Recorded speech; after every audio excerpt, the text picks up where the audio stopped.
Salut tout le monde, on se retrouve dans une nouvelle vidéo et aujourd'hui j'ai décidé de partager avec vous une nouvelle méthode que j'ai découverte et que j'ai vraiment envie de tester sur le terrain pour voir ce que ça donne. Alors cette méthode en question, elle se nomme la méthode 1-6 et elle nous vient d'Enoka et Schmid. J'écris leur nom en bas à gauche, je vais pas prendre le risque de prononcer son nom et étant donné que je suis sûr que je vais l'écorcher. Donc je mets son nom en bas à gauche. Et cette méthode, elle date de 2008. Donc comme la méthode que j'avais pu présenter il y a de ça quelques mois, donc sur le mouvement des squats, je vous mets la vidéo juste en haut.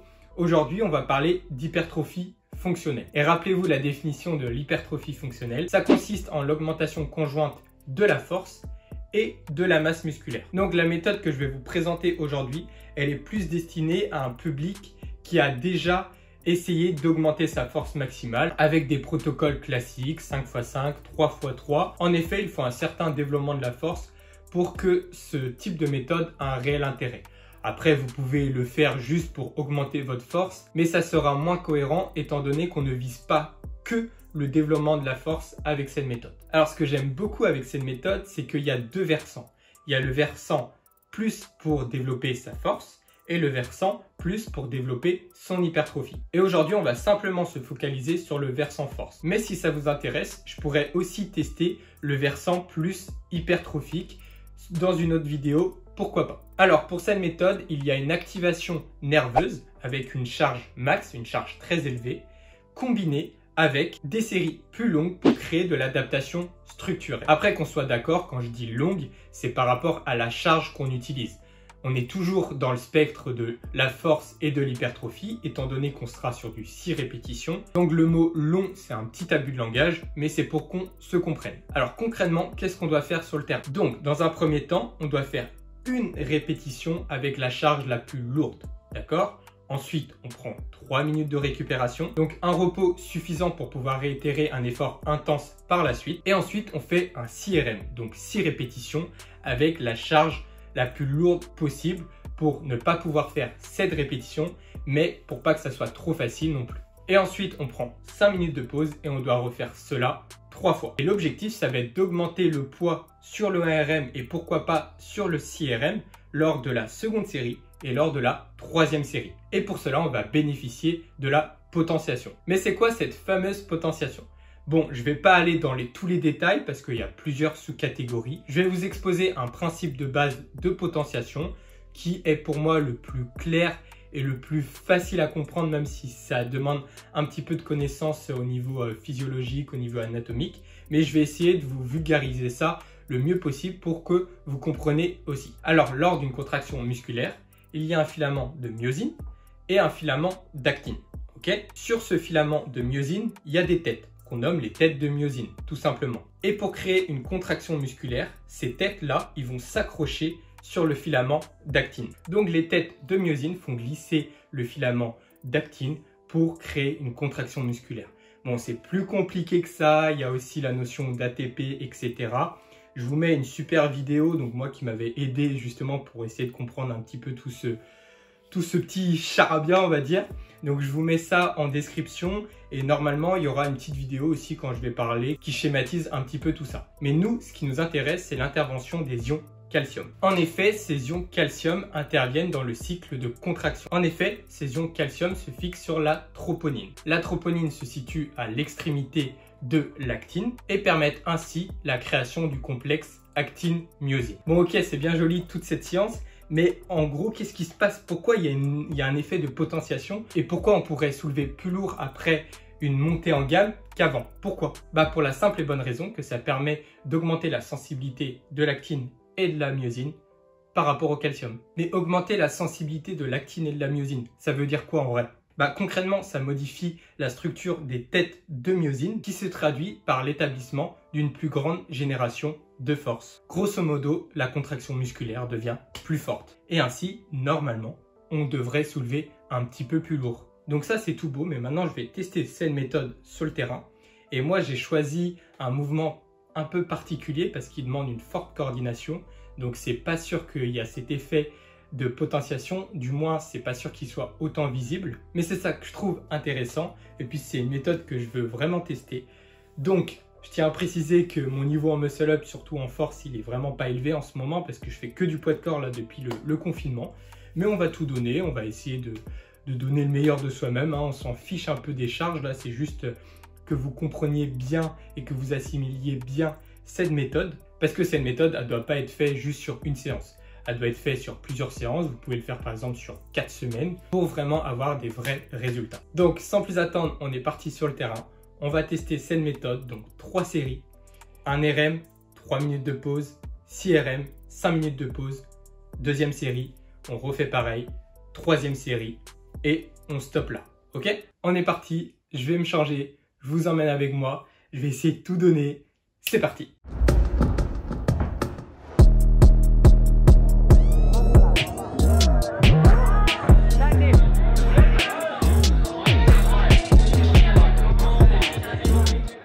C'est bon les gars, on est sur le terrain.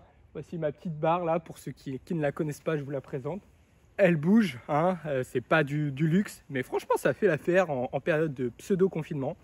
Donc, je fais ma petite montée en gamme, je pense que je vais vous filmer ça. Poids de corps, 5 kg, 10 kg, 15 kg. Et après, on entame, je vais essayer de commencer sur 20 kg en 1 RM, 3 minutes de pause et ensuite faire 6 RM à 15 kg, ok? Ensuite, je prends mon temps de pause et ensuite, je vais essayer de bénéficier de la potentiation pour essayer de grappiller quelques petits kilos sur mon ARM et sur mon 6 RM. Je vous expliquerai tout ça. On est parti pour la petite montée en gamme. Je vous filme tout ça. Let's go!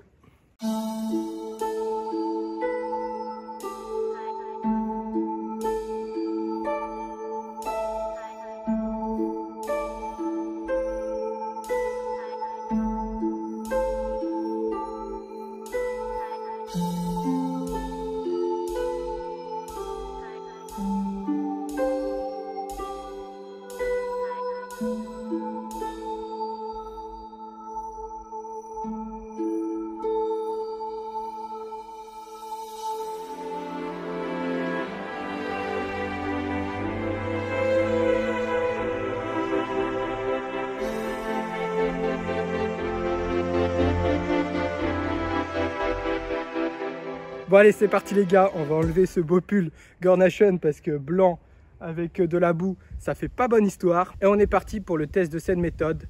Une rep à 20 kg, 3 minutes de pause, 6 reps à 15 kg. Et ce que je veux savoir, c'est est-ce que ce genre de méthode peut être applicable sur un mouvement aussi complexe qui est le muscle up. Donc on va appliquer les séances sur le terrain et on va essayer de voir si j'arrive à augmenter mon ARM du début petit à petit. C'est parti, let's go!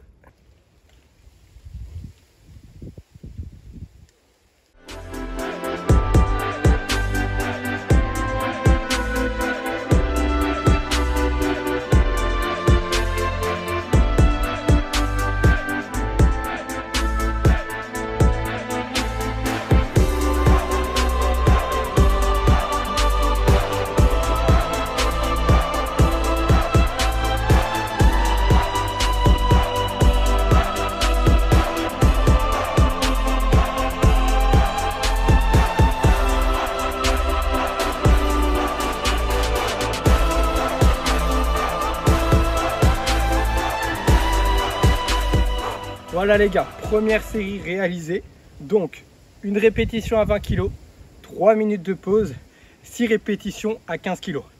Ok, maintenant, on va essayer de mettre un petit peu plus lourd. Je me suis super bien senti sur le muscle up à 20 kg, mais on va voir si j'arrive à mettre un petit peu plus lourd.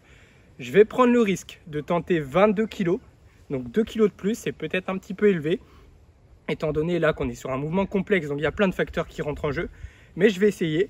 Et sur les 15 kg, je pense que je vais rester juste à 16 kg. Je vais mettre 1 kg de plus. Et si ça passe, j'augmenterai encore. Ok? Allez, c'est parti. Il me reste 3-4 minutes de pause. Et après, je vous montre ça. Ah! Va le chercher. Va le chercher. Va le chercher.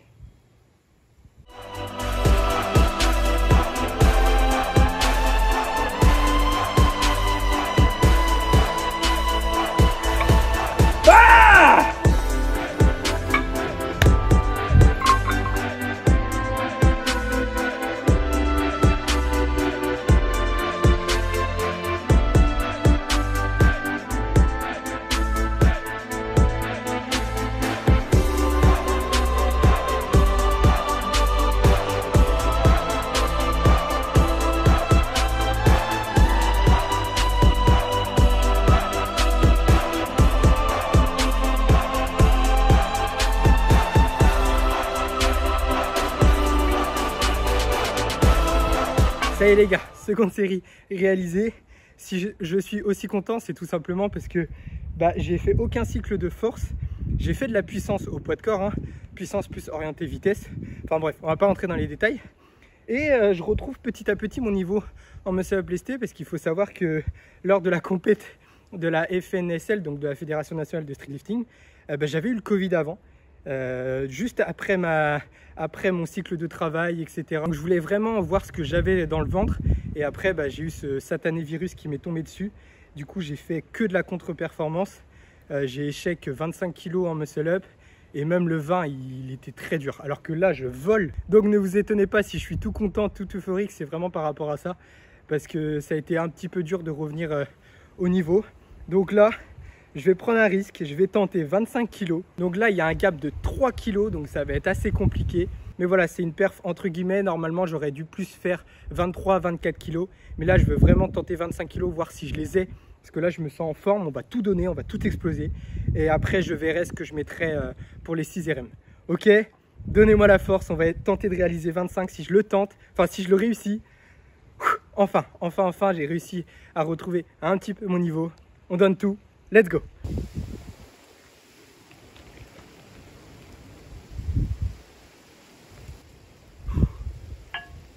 Oh!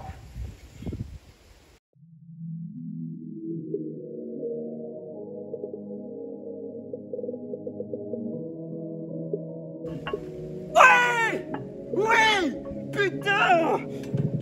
Yes! Enfin! C'est pas trop tôt! Putain!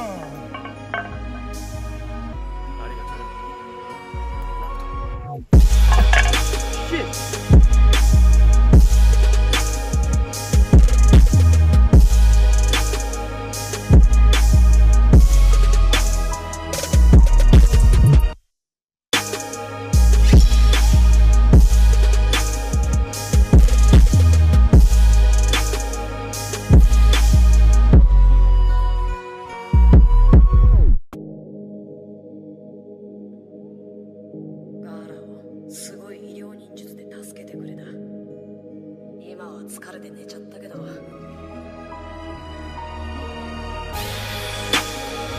Ah!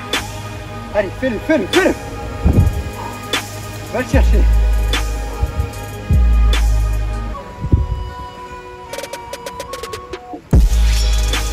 Ah!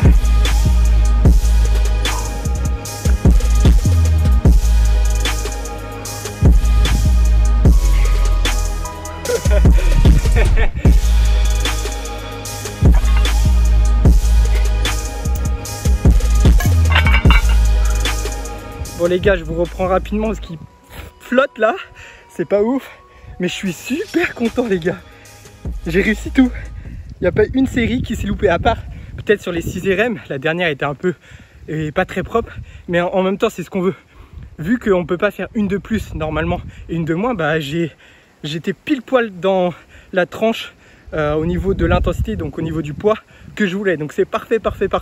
Et puis enfin 25 kg ça repasse, et avec des super sensations, avec des conditions pas ouf du tout, parce qu'il pleut bien, je suis dans la boue, mais on s'en fiche, c'est que des, faut pas que ça soit des excuses tout simplement. Donc est-ce qu'on peut dire que l'effet de potentiation a marché? Moi je trouve que oui. Après on peut pas être sûr, parce que peut-être que j'ai démarré peut-être un peu bas, mais étant donné qu'à la compète j'avais validé que 20 kg, pour moi c'était mon ARM, donc je pense que l'effet de potentiation a marché. Donc ma conclusion, c'est que les séances qu'on a vues dans l'introduction de la vidéo ont été vérifiées sur le terrain. Après, il y a toujours une petite marge d'erreur, mais moi je suis super content, et je sais en plus moi que je réagis très bien à cet effet de potentiation. Par exemple, sur la routine que je vous avais proposée, je vous mets la vidéo juste en haut, pareil sur les muscle up, on est un peu dans ce délire là, hein. On est un peu sur ce délire là en faisant du léger lourd. Donc voilà, il y a un petit effet de potentiation qui rentre en jeu. Bref, je vous embête pas plus, j'espère que cette vidéo vous a intéressé, vous a interpellé, vous a appris des choses. Peut-être que tout n'est pas parfait dans ce que j'ai dit. J'ai essayé d'expliquer ce que moi j'ai compris, hein, ce que moi je comprends. Et surtout, j'ai essayé d'appliquer ces séances sur le terrain. Voilà, je vous laisse tranquille. Sur ce, je Je vous dis à la prochaine dans une prochaine vidéo. Et d'ici là, prenez soin de vous.